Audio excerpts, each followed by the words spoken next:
Hello, everyone. This is Kristen Brinley with Nova Real Producers, and I'm here with the wonderful Alan Johnson. Thank you so much for being with us. No problem. Thanks for having me. Absolutely. Well, he is our cover for our June edition, our Father's Day edition, and beautiful family photos right here. He lights up when he talks about his family, so I'm excited to do that piece with him. And I mean, stats all line up for a cover story, obviously, like 85 million last year, on track for 100 million this year.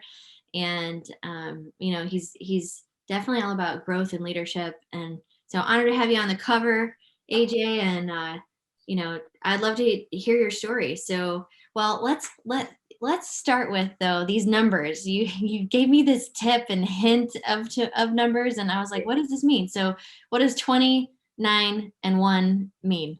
Yeah. So thank you first of all, for having me. I just think that, I'm appreciative of the opportunity and your platform and how you reach out to agents in the community and how you keep us aligned and keep us growing. Oftentimes we agents don't celebrate agents, right? Because we're in such competition, and we feel like that we got it. But you have a very cool way of bringing us together and allowing us to understand that we're more than our numbers. That no matter whether you sell one or whether you sell 100 homes, you're still important, right? So I'm appreciative of that. 20 is the first number. So that's how many years I've been in real estate. And I think we celebrate the quick ones. We celebrate the quick wins, but I want to be inspiration to the person that is a little bit more natural when it comes to growth. And I took the long route. I think you've done an amazing job. So 20 years in the industry. 20 years. And so tell us, what does 9 mean? 9 is how many members we have on our team.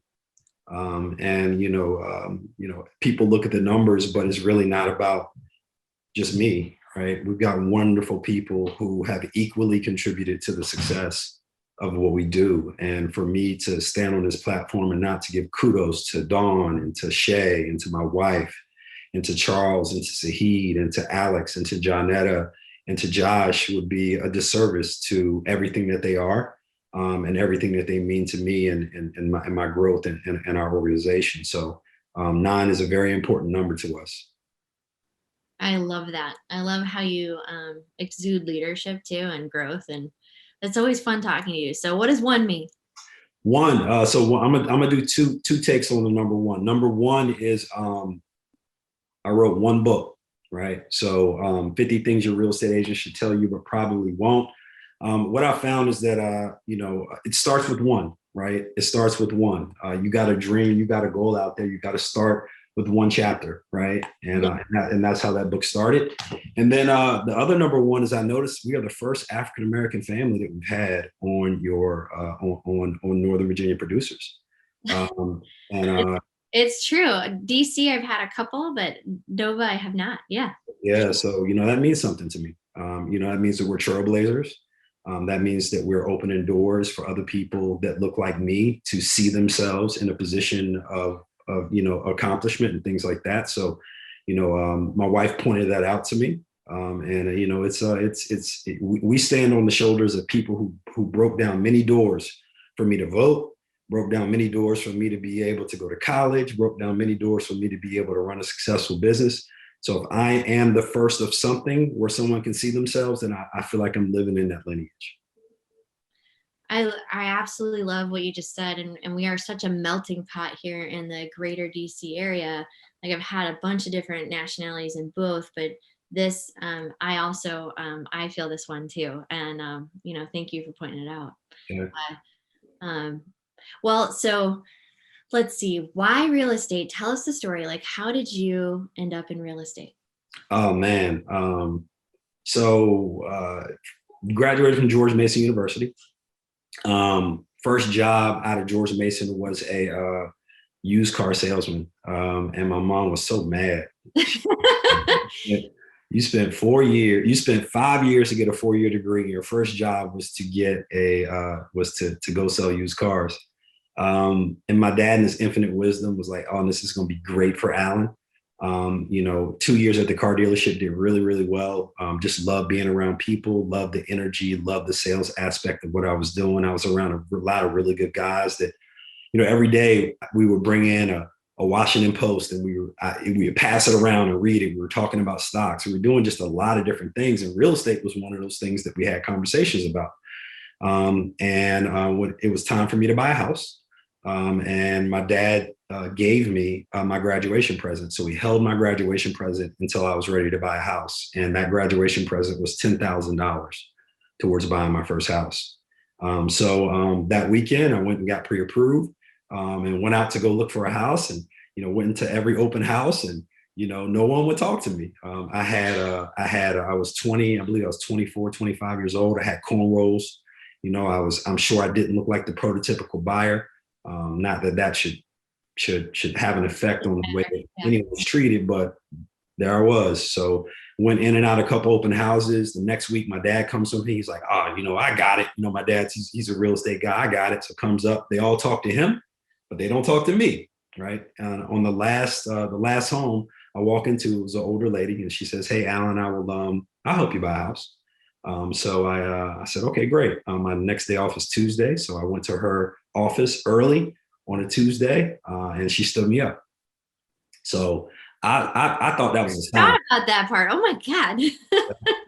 Well, I thought that was a sign, right? So I was like, "Oh, Dad, that means I shouldn't buy a house. I got a sweet condo in Kingstown. Me and my roommate are paying like something cheap back then, because things were cheaper back then. I shouldn't buy a house."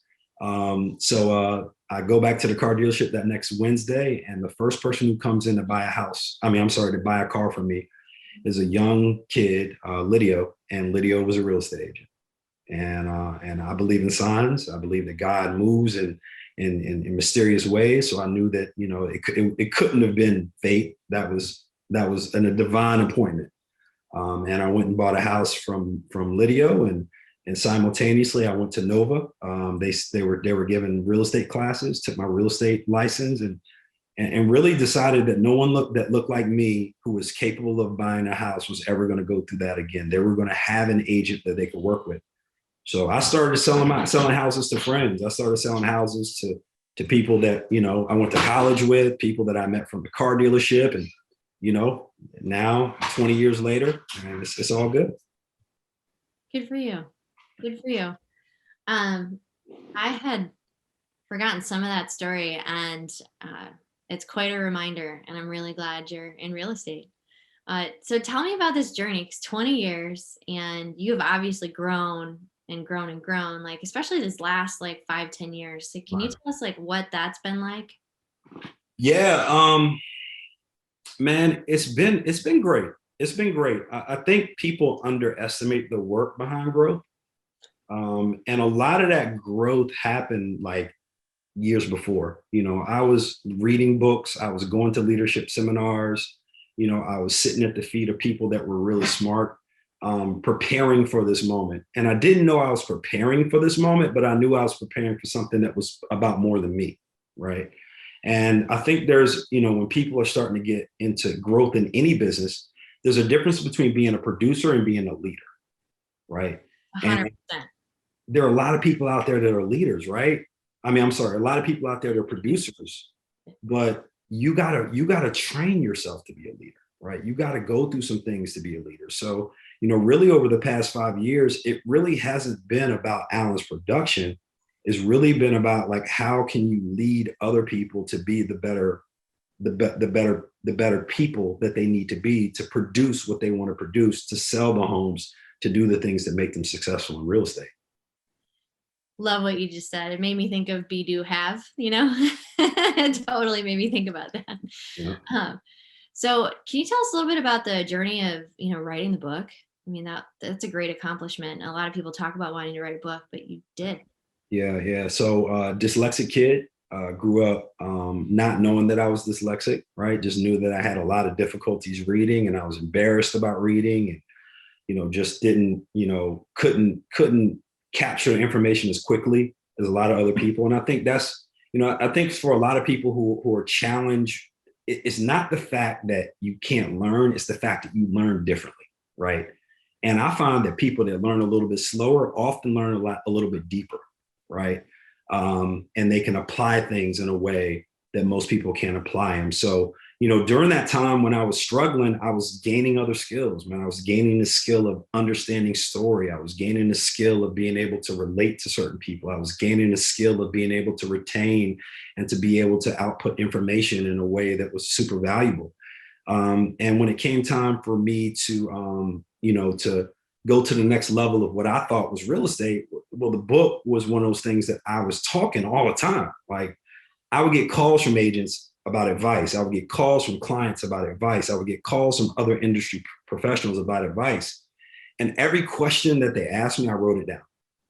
Right. I wrote it down. I would just write it down. I kept writing it down, and I would answer the question, but I would keep writing it down until I got to 50 things. And then I went back to those questions and I started to write out chapters just of me. Like, how would I answer this question? Now I've got some time, I've got some space, I've got a lot of experience. How can I take these questions and turn them into something that'll be valuable for people, not just once, but far down the line. So I've got agents that have started new in career who found it super valuable. Clients that are into investing or that want to just get smarter at buying and selling real estate that like it. Other industry professionals, title companies and mortgage lenders that like it. And then most importantly, I showed myself that, I can overcome a challenge. And it's a story that I can show my daughters, like, hey, like, yes, you are going to go through challenges. Absolutely. You're going to have things you're going to have to work through, but that doesn't mean that you can't write your own book, whatever that book is, right? That book could be a physical book. It could be, a book of going to college, whatever your book is, like they're chapters to your life. It doesn't have to end.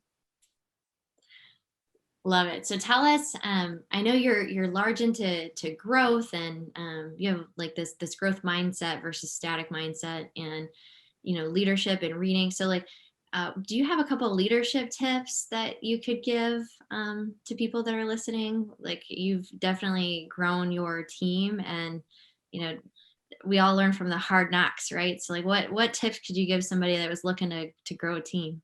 Yeah, well, I think one thing that comes to mind is you can't lead people who don't want to be led, right? So there are a lot of people out there that you may have people on your team or people in your organization or people in your world that you're trying to lead, and you may be bumping your head against some things, and it may not be you. It may be them, right? It may be that they're not ready to be led, or they're not ready to be led by you, right? So I think that's one thing that you got to be humble enough and have a perspective to understand that not everyone is ready to be led by you. Second, I would say that I have had the best success looking at how other leaders lead.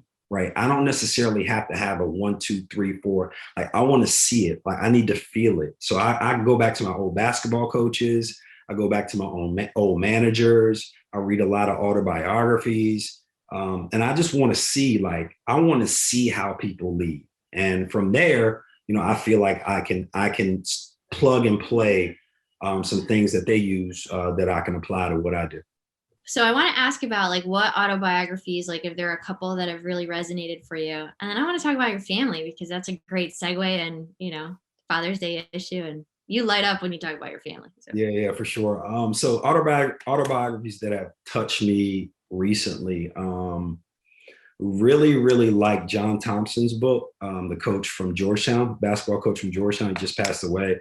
And I had the honor of being a coach at Kenner League, which is a basketball pro-am, college and pro-am here in the city. So I was able to see him for the past, 8 years as we did that summer league, and didn't know his story. So he passed away last year. So his book was really, really good. What else? Some other books. The Book of Joy. It's not an autobiography, but it's a book by the Dalai Lama and Desmond Tutu. That was a book that I really, really enjoyed. What else have I read recently that I really, really liked? Obama's book was great. It's a healthy read. It's thick, but just hearing his journey and hearing, about those 4 years and a lot of years before that really gave me a lot of perspective on just some things that I apply to what I do. And what I like to do, guys, is I read the book, and then I go back through the book and I take the top 10 things that I got out of the book and I write them down and I share them. And the reason why I do that is because I feel like if you share it, then you've learned it, right? And for me, it's just a way of me being able to not only help other people, but to help myself remember the important things. That's fantastic. That's a whole nother level of learning when you teach it. So tell us about your family. So I mean, gorgeous picture on the cover. I'm gonna hold it up again because gorgeous. I love it. Great picture. And tell us about your family. Yeah, so I work with my wife. No, let me get that right. I work for my wife or for my wife. So Crystal came and joined our real estate organization about 5 years ago. And I will tell you that we have experienced unbelievable growth when she came on. Like I said, I was a great producer, but I had no idea about management and really no idea. Like I was just getting into real leadership, right? So, the stars aligned, and I was sleeping next to the next great leader on our team. And it was about timing. She came out of a contracting space, and it was just great timing. The contract ended. She had a lot of good offers out there where she could have went really anywhere and got paid a lot of money. But we slowed down a little bit as a family and realized that we had a really good opportunity with what I was doing, and where I was going. But it was, for me, it was two things. Number one, I had to understand that maybe I wasn't the only leader that was going to lead us to where we needed to go and how we needed to grow. And as a man, right, that's something that I had to work through. I had to work through that, and it took us a little bit of time. Took me a little bit of time to work through that.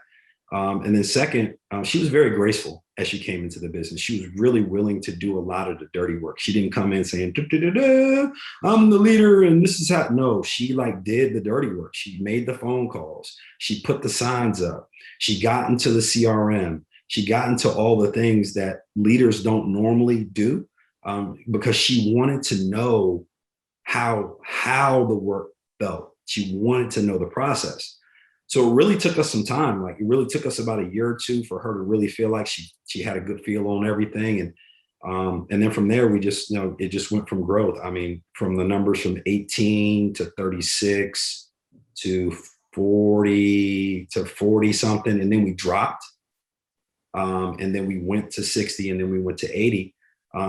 It's just been a great growth, a great growth space for us. And it is a lot on having really good leaders in our organization. My daughters, Sydney and Camilla. Camilla was the one that was driving this through and she's our firecracker. She's super thoughtful, man. She'll come and lead me things like this. I love you, daddy. Like she's that child. She'll draw pictures of daddy. She's just very, very thoughtful. And I love it because my office is here. They come down the stairs and I get a really big hug and an awesome kiss pretty much every day. And for me, like, real estate's, yeah, it's there, but honestly, like that's not nearly the most important thing for me in my life. How I show up as a father for them, and how I show up as a husband for my wife, and for my wife, and how I show up as a son for my parents and a leader for the people who are in our organization are the most important things to me. On that note, like, what does success mean to you? Like, what is success? Success for me is getting better every day, and not just real estate better.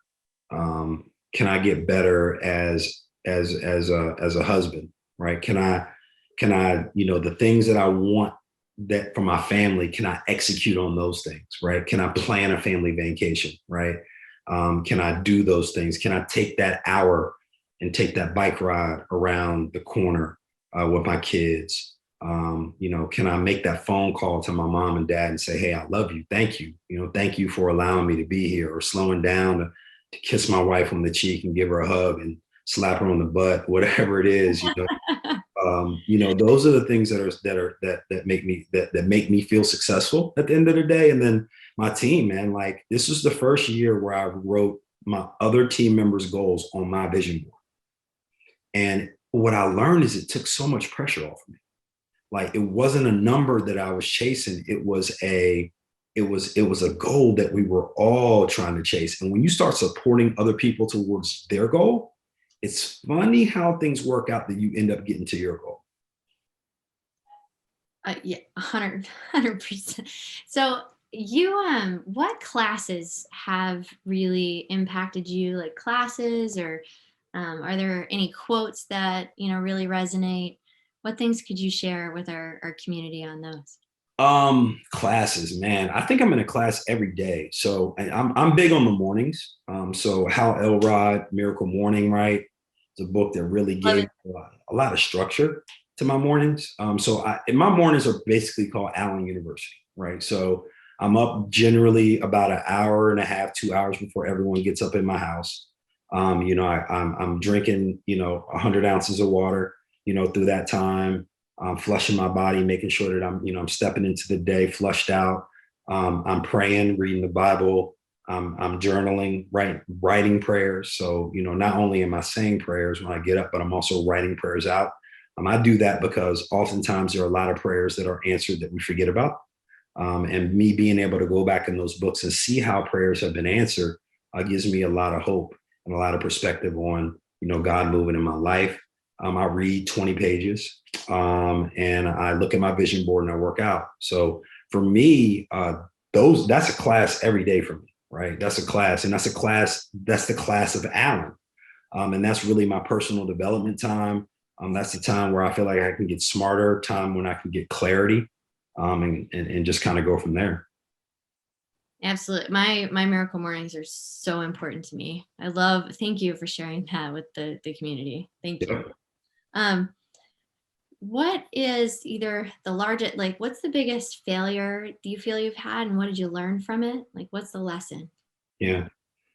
Um, I would say well, first of all, I don't look at it as failure. I look at it as learning, as an opportunity to get better, right? Because when you have a setback, there are two things that you can do. Like you can get stuck in the setback, or you can learn from it, right? And I think it's very, very, your words are very intentional. If you think it's a failure, then it's going to be a failure, right? And you're going to stay in that. But if you look at it as an opportunity to get better, then that's another thing. I think my one of the things that I learned is in growing a team very early is when people left your team, because people are going to grow, they're going to grow out of your space. It just is what it is, right? I don't necessarily think that I handled it the best way that I could have. Number one, I was a lot younger. Number two, I was, I've got a lot more wisdom. Little grays there, wisdom, little wisdom, little wisdom. But what I learned from that is that the value of the relationship is really easy, really, really easy when everything is going good and you're in the relationship. But the true value of the relationship is when you get out of the relationship, right? That's the true value. And you don't necessarily have to be best friends, but you should value and honor what that person is, right? And I've learned that the value of getting in a relationship is just as you got to handle getting out of a relationship just as carefully, because this world is small, right? And if you Right. taken all that time to build up this social equity, you don't want an exit to ruin something that could be great somewhere down somewhere down the line. Yeah, and you never know when that's gonna come right back around, right? So Yeah, I thank you for sharing that wisdom. I feel like that is hard won wisdom, that we get as we add the grays and so on, and maybe don't know when we're younger. yeah. Yeah, you want to blow up the relationship. We're in a cancel culture, right? Oh, we're done. I'm done. That's it. That's it. And yes, you need space. Absolutely. You don't need to be best friends. You don't need to talk every day, but there's still a way of honoring a relationship. If someone has poured that much into you and given that much to you, there's a way that you can honor it without you having to still be in a day by day, every minute building this thing. There's something that you can do to honor that. I would agree. What do you want to be remembered for, Alan? Like, what would you like to be remembered for? Man, what I want to be remembered for. So, I wrote down my life plan, and it was a book, and I forgot the book. I'll get it over to you. But I wrote it down, and I I really want to. In the life plan, it was weird because you had to literally write your obituary, right?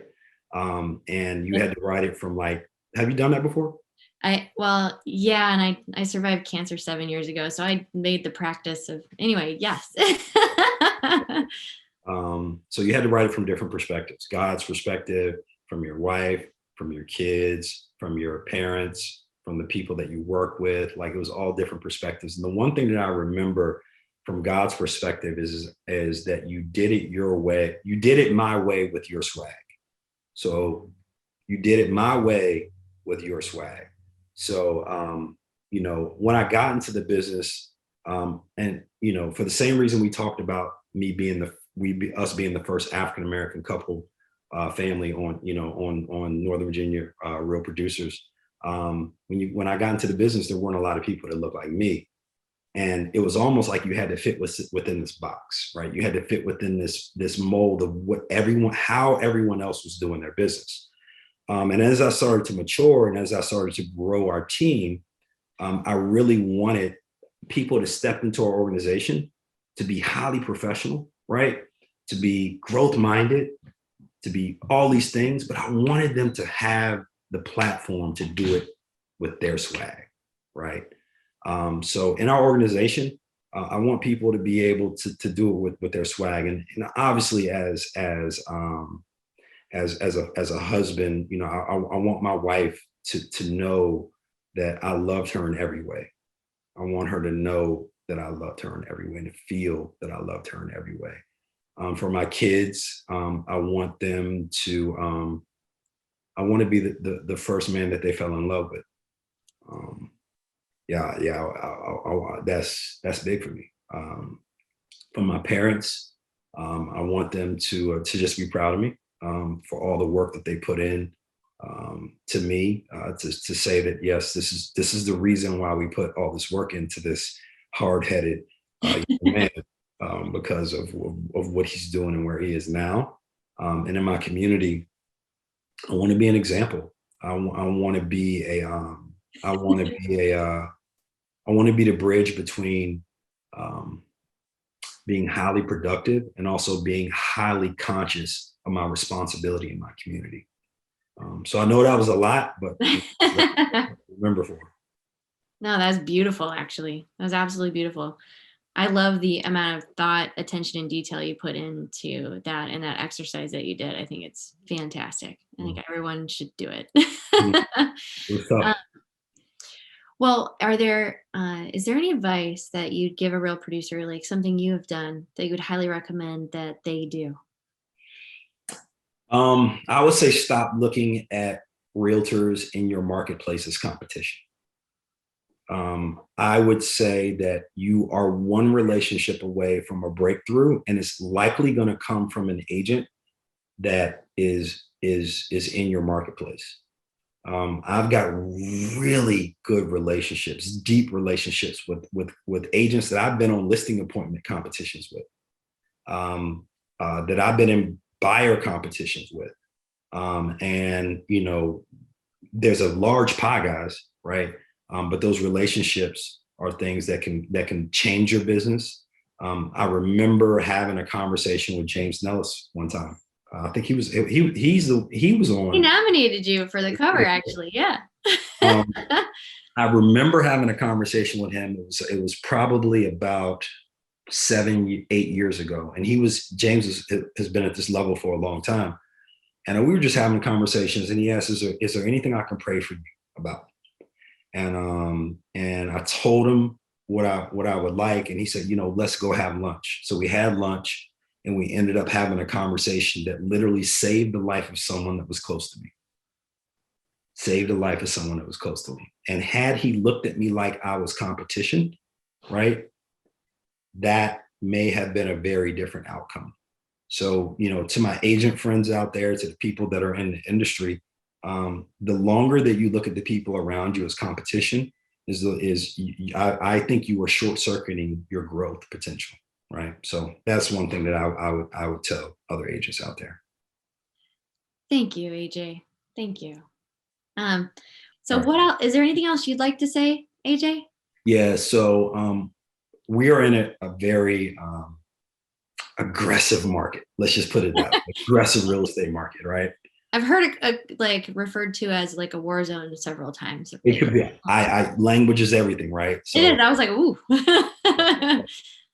to my agent friends out there, know that you're not alone.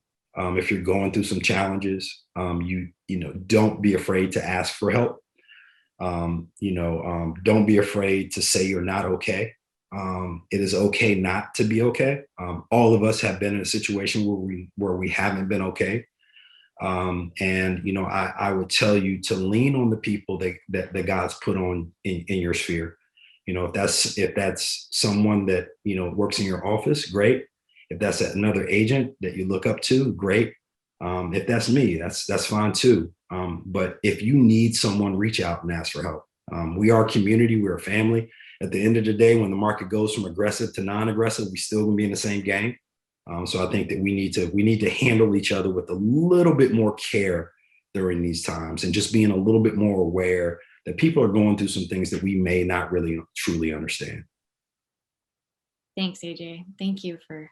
Well, you heard it here at Nova Real Producers, and if you haven't checked out AJ's story, definitely do so. Thanks for being with us, AJ. Yeah, no problem.